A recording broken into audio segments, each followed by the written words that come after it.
That was me, not you. Wow, beautiful worship, beautiful time together. You know, I can't help but think this whenever I'm, in worship. We're so stinking spoiled with this worship team. Like, you guys, I know, you're all spread out and all that stuff, but can we just give it up for our band? Because they are amazing with what they do. Like, easily the best band in all of Brevard County. And I'm not, there's no hyperbole there. I believe that with all my heart. Rachel up here freaking playing Come Right Now and singing it at the same time, like on bass. That's crazy. Like, you guys are nuts. I want to put you in festivals anyway. Thanks to Kerrigan and Sojaya. You know what's funny is that we actually put your name, Sojaya, in the planning center. But anyway, thanks you guys for bringing the word, both in receiving the offering and the 2-minute talk. And I also want to do something else right now. Because we're so blessed with our students and in every way that you guys pour out your hearts, and I'm super proud of every one of you. I really mean that with all my heart. Like, if I'm dad of this place, I'm a really proud dad of our youth ministry and what all of you are doing on a regular basis to say yes to Jesus. And but I want to take a moment to just I felt this in my heart whenever I was in prayer and in worship preparing for the message, and this has nothing to do with my message at all, but it's honor, and honor is always, like the identity, the heartbeat of what this generation is. And I want to honor our leaders. Can we have our leaders stand up for a second? If you're a leader in here, meaning an adult leader, so like Tom and Antonia, and my wife, you have to stand up. Like, our leaders right now, these people, and there's more out there in the lobby, and there's more on the back, and there's some upstairs and all that. These people love you, like recklessly love you. Many of them came up through TNT, and some of you are on your way to being them, which is cool, but they think about you constantly. They go through so much to make sure that you know that God loves you. They are praying for you. They are believing for you. They are encouraging you. It's an incredible thing, and I'm honored to be able to do life with every single one of them, and I want you to know how much they are really the backbone of this ministry. Could we please give it up for them?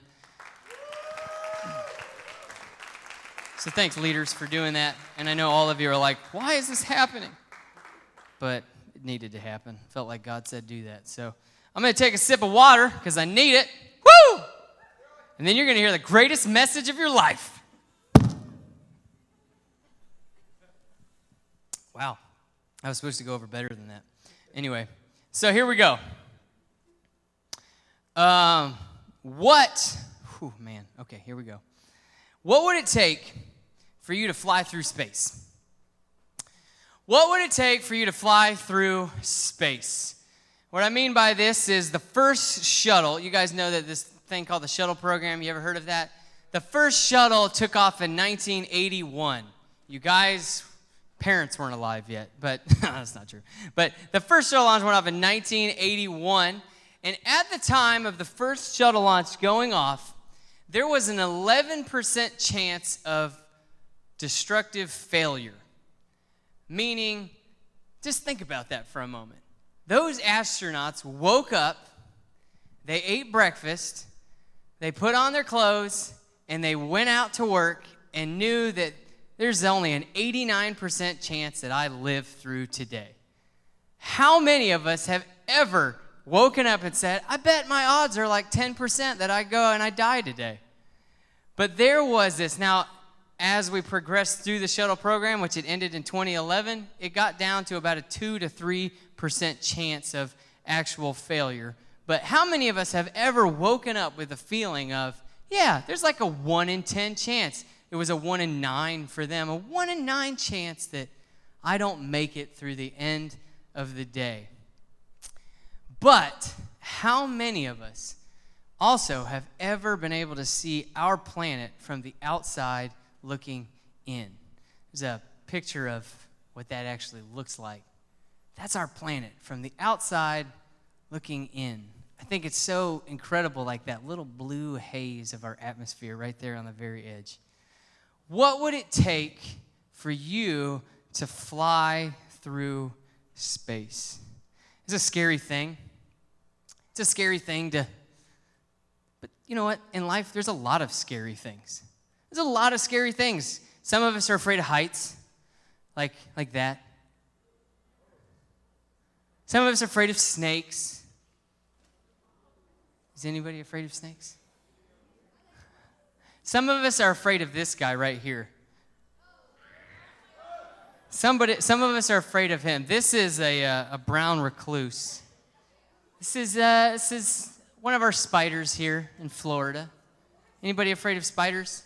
So, I mean, spiders are kind of scary, they're creepy, I get it. I get why you'd be scared of them. They got 8 legs, they got multiple eyes. Some of them have 2 eyes, some of them have like 10 eyes. That's just a weird looking thing. Like, I get it, it scurries around, it's hairy. It makes this web that you get stuck in all the time, right? And you're like, why is this on my face? So I get it, it's totally valid. Why it's kind of creepy and scary. And then this guy, whenever he bites you, he does something like this to your leg. Causes this lesion on you. It's a brown recluse bite. But here's the thing, is that the more that, you can take that down. Everybody's like, oh, throwing up. The more I get it, it's kind of scary and all of those reasons, but the more you look at spiders, the more you kind of study them and stuff, you find out that there are approximately 50,000 spider species that we know of. Now, we think there could be up to 200,000 different spider species on our Earth, just because we can't really find them all. They're kind of hard to find. But we know of, right now, approximately 50,000 species, different species of spiders. But only about 24 are actually harmful to humans. 24 spiders are actually dangerous out of the 50,000 that you might come across. And only 2 are in Florida and in the U.S., period, the black widow and the brown recluse, which I just showed you. 6.6 people die from a venomous spider a year. 6.6. Which, to put that in context, you're like, 6 people? That's a lot. What if that could be 6 of us, right? But to put that in context, 8 times that amount die from a bee sting a year. So it's not that crazy. Or maybe 5 times that amount die from a dog. So really, you should be running from dogs instead of spiders. Every time you see a dog, just run for your life, because of the way you run from spiders. You have a 5% or 5 times the amount of chances of him killing you instead of a spider. Widows and recluse spiders, this kind of dangerous spider that's here in America, they live in kind of, hidden places. They like to be in burrows. They like to be maybe like an old shed that hasn't been inhabited for a long, long time. They're up under like a piece of wood or a desk and hidden away in a little corner. I actually have seen many black widows in my life. I've never seen a recluse spider. They're super, super rare to find, but I've seen dozens and dozens of black widows, and the reason for that is because I was actually a window cleaner for 4.5 years in my early 20s and my late teens, and so I would clean a lot of windows that actually had them on them. One of them was the Rockledge Police Department.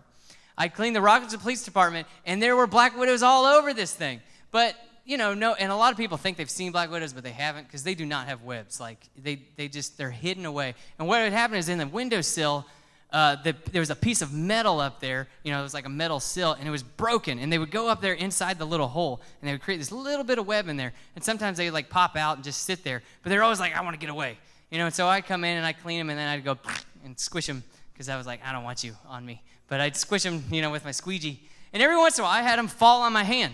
And they would just kind of crawl down, and I'd be like, oh, God, and just kind of brush them away, But they were never malicious. They were never out to try and hurt me. They just wanted to be hidden away, just like they were. They just wanted to be tucked away and that sort of thing. They weren't wandering out. They weren't making these giant spider webs trying to attack me. We see spider webs like this right here, where they're in our faces. And that's right there, that's an orb weaver. So orb weaver is one of the most common species. There's tons of different species of them. Every time you see this big, beautiful, Charlotte's Web thing, that's an orb weaver spider, and they make these big, beautiful things, but they're completely harmless to people. They're not going to hurt you at all. So the point is, the next time you're at Camp Calagua, and you're taking a jog around the spring on the, it's 6 a.m., and you're like, I'm going to get up and jog, and you're going around the spring on the nature trail, and you hit 30 spider webs, you don't need to freak out or squeal or flail and get it, all of that, because honestly, you have less than 4/10,000ths of a chance of it actually hurting you, because because there's 24 out of 50,000 spiders you're going to run into that could ever hurt you. The point is that the more you understand the danger, the less fear you have. The more you understand the danger, the less fear you have. Going back to the space thing, some astronauts train and prepare to go on their first launch into space for decades. They could spend up to 20 years just preparing, taking notes, working on the shuttle, being a technician, and going through thousands upon thousands of scenarios. They have imagined and prepared for every possible thing that could ever go wrong. And the funny thing is that most of them, when they see movies about space, they just kind of laugh at like these dangerous things out in space, because although space is extremely dangerous, they have prepared exhaustively for every possible scenario. And so when they see things, they're like, well, that wouldn't really happen because, first off, it's never that dramatic. Secondly, Houston would see that problem, thousands upon thousands of miles before we ever ran into it. And thirdly, we prepared for it. We prepared for it. Although it's dangerous, we prepared for it. So before they ever see Earth zoom by at 17,500 miles per hour, because that's how fast they're circling around the Earth and the ISS. Before the first time they ever see a sunrise and a sunset, every 90 minutes, they see a sunrise and a sunset. Absolutely incredible. Before they ever have their bodies completely weightless, before they ever drink water, completely weightless. And what that looks like is absolutely insane. There's a picture of that too. Before they ever take a shower in space, before they ever go on a spacewalk, having nothing between them and the heavens but a suit and a piece of plastic, before all of that, they go through every single danger, and they face it, and they prepare. It is by far the most dangerous thing that probably any human has ever done in the history of mankind. And it is not scary at all to any astronaut, because they understand the danger and they understand how to overcome it. I want to look at a piece of scripture with you tonight. This is one of my favorite verses in all of the Bible, and it's in 2 Timothy. And it's Timothy was a guy, a man who, a younger man than Paul. Paul was obviously the Apostle Paul. He wrote 2/3 of the New Testament. Incredible man of God who really we're riding on the teachings of what the Holy Spirit told him. And he trained up Timothy, and Timothy went and ran a church. And there's 2 letters that we have where Paul wrote to Timothy encouraging him. And really to set this up, what was going on was, this is in 2 Timothy, I'm in 1 Timothy. In 2 Timothy 1, we see that obviously Timothy's going through something that he's feeling, disheveled. He's feeling frustrated. He's kind of hurt. He's kind of losing faith about his ministry and that sort of thing. And Paul writes to him, you guys don't have this, it's okay, I'm just going to read it. In 1:3, it says, I thank God whom I serve with a pure conscience as my forefathers did. He continues on, as without ceasing I remember you, Timothy, in my prayers night and day, greatly desiring to see you, being mindful of your tears. So obviously he's going through some heavy stuff. That I may be filled with joy when I call to remembrance the genuine faith that is in you, which dwelt first in your grandmother, Lois, and in your mother, Eunice, which right there, ladies, that means you can do ministry, just saying. But this idea of Timothy saying, it's in your genes, man. You got it from your mom. You got it from your grandma. You're a man of faith. Don't give up. He said, I am persuaded it is in you also. Therefore, I remind you to stir up the gift of God which is in you through the laying on of my hands. And finally, he says in verse 1:7, one of my favorite verses of all of Scripture, he says, for God has not given us a spirit of fear, but of power and of love and a sound mind. For God has not given us a spirit of what? Fear. But he's given us of what? Power and of love and of a sound mind. Those 3 key words is what we're really talking about battling this fear, is power and love and a sound mind. So what does power lead us to? Whenever we have the power of God in us, it leads us to overcoming. It leads us to overcoming obstacles because I am stronger because of what he's put in me. When I have love in me, it leads me to purpose. It leads me to understanding my real purpose in life and what I'm supposed to be, to love and to be loved. And when I have a sound mind, what that means is I have clarity and wisdom in my life. So with power, with purpose, and with wisdom, I'm not afraid of anything. With power and with purpose and with wisdom, I'm not afraid of anything. With those things, I want to tell you my biggest fear, my biggest irrational fear, right? My biggest irrational fear is heights. Anybody with me on heights? Kind of like, oh man, heights. Thank you. I've got 3 people. All of you are liars. I go take you up the Empire State Building and dangle you over and you'll be like, I'm fine. But anyway, heights, all right? I don't like it. But ever since I was about 15, every time I get a little bit like the willies from heights, I'm like, okay, I just got to do it. You know what I mean? I got to do it. I got to go get on the Shikra now at Busch Gardens because I don't like heights. And so I must do it with Antonio and scream like a girl the entire time. And he laughs at me because he's fine, and I'm screaming like a girl. But that's fine because that's what I got to do. I got a fear of heights. So last Friday, I was putting up Christmas lights on the outside of our house because I'm that guy, all right? Some of you are like, wow, Christmas already? Yes. Love Christmas. Stupid Halloween. I'm so glad it's gone. So anyway, I needed to get right to Christmas. I don't care about Thanksgiving. Sure, feed me, that's fine. But let's get right on to Christmas. That's better to me. So I was like, yes, we're going to put up decorations all over the house, and we're going to put up lights all around the house. It's going to be awesome. But this is our first year at our new house, and I was not prepared for this roof. This roof is really wild. A picture of this roof. So this is my roof at the highest point, right over the garage. It's about 30 feet up, maybe 25 to 30 feet, right there at that point. And it's about, I don't know if you could tell, but that's about a 40-degree angle, okay?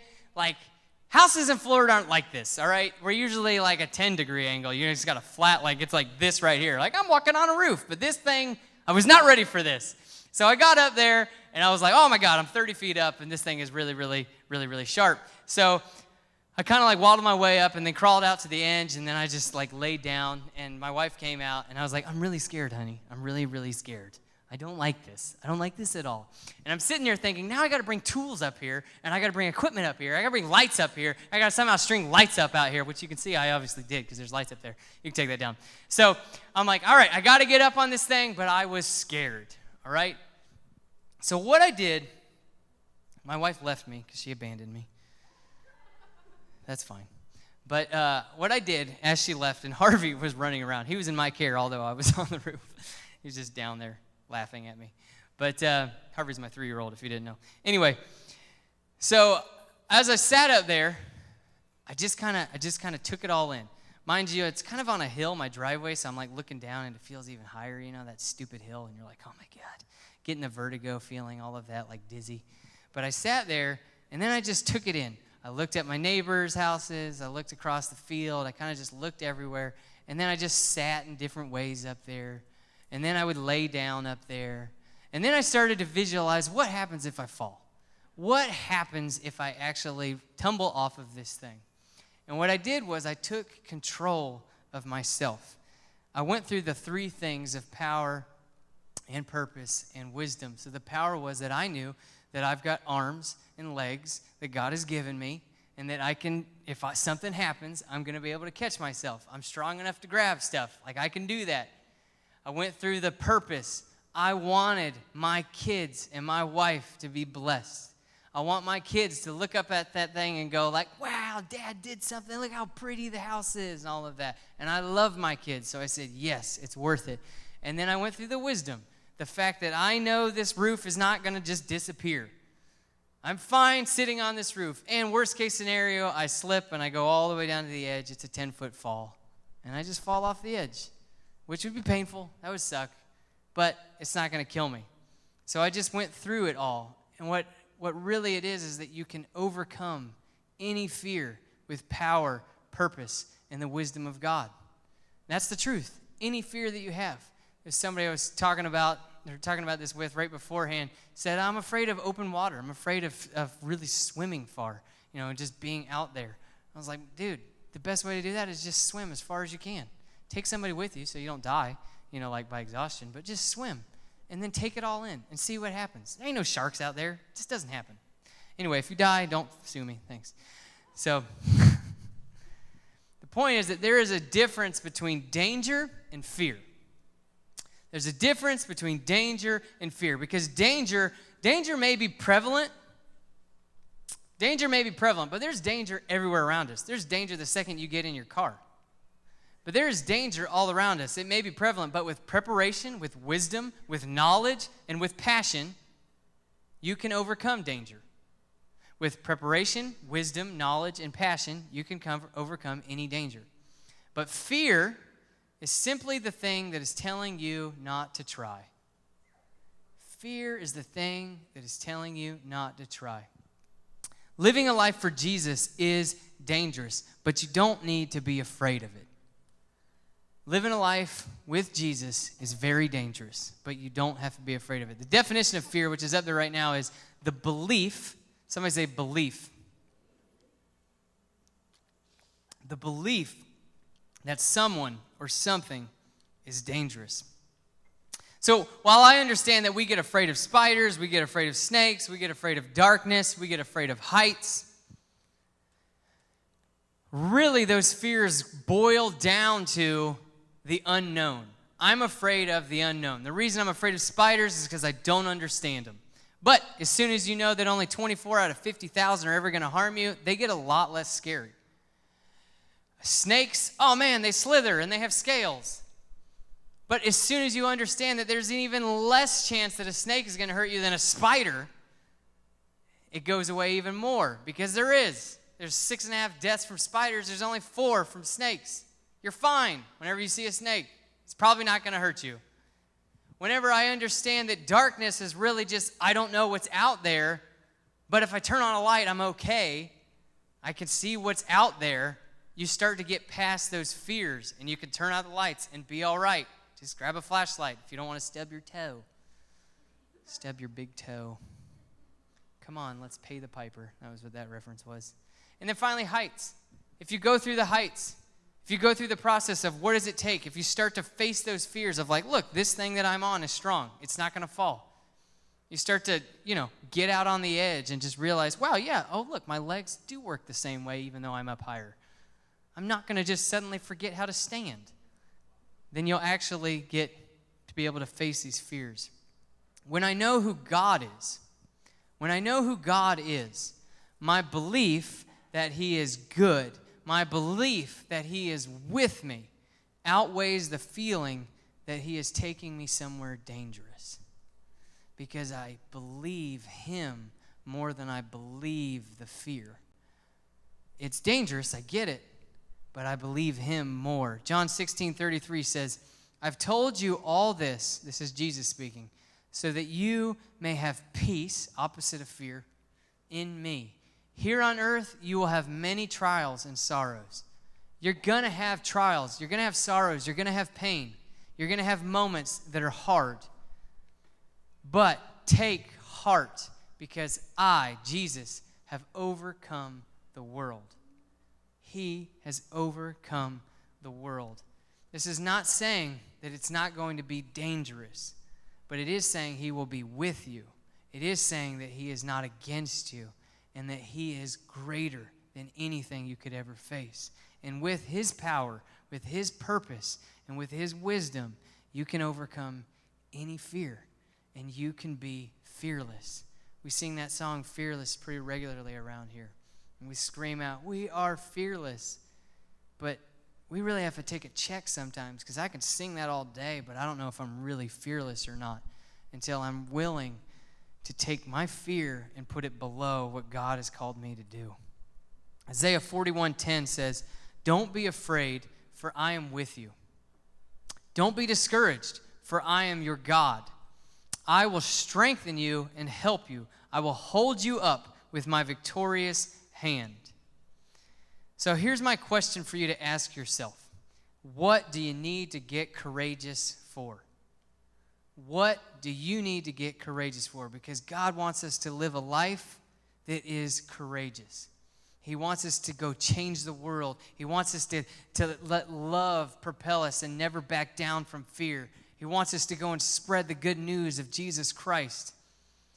Are we going to let fear push us down from that? What do you need to get courageous for? Is it telling others about Jesus and his love? Is it inviting someone to T&T here? Is it you got to pray with somebody at school? How about, let me pray with you? That's scary. I get it. I've been there. Heck, I'm 31, and I get it. There's times when I'm like, oh, man, this is going to be awkward, but God says pray with them. How about sharing the love of God with others? How about freely worshiping in your church or in your room at home or even at school and on the bus, but being able to come in here with your hands raised high and being able to dance and being able to sing your love freely without caring about what others think, because worship is about what he thinks. How about breaking up from that toxic relationship? That relationship over there that, this is just not what God's supposed to have for me. I get it. It's not easy. It's scary to go, if I say bye to them, what does that do? Does that change my friendships? Does that change how people think of me? Maybe. But I don't care what people think of me. I care what God thinks of me. Is it inviting your parents to go to church with you? Is it finally joining the internship or a squad? Is it tithing and giving your money and resources to God first? Rather than just saying, oh man, these are my new shoes. Shoes. How about just living completely for Jesus? Just in every aspect. I'm going to stop wasting my time on that and just start giving my time to you in every aspect. I want the band to come up now. We're going to go into another song of worship. And while they're coming up, what's going to happen is we're going to have some handouts that are given to you. So as you get this, just hold on to it, because I'm going to explain it in a moment what it is. But you're going to get a little card, and you're going to get it like a pencil.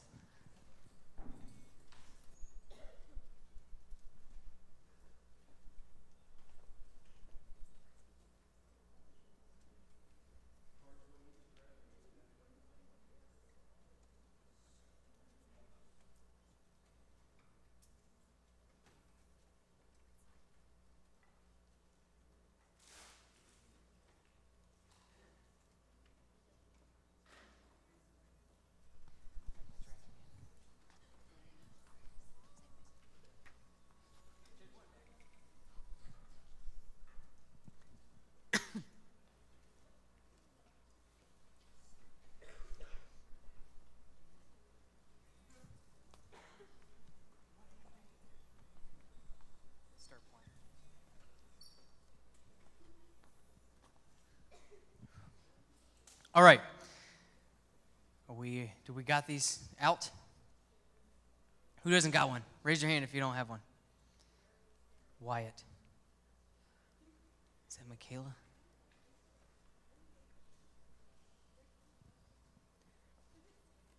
So here's the idea tonight. You can live afraid or you can live with courage. You can live afraid or you can live with courage. You can live indoors, tucked away, or you can go out and change the world.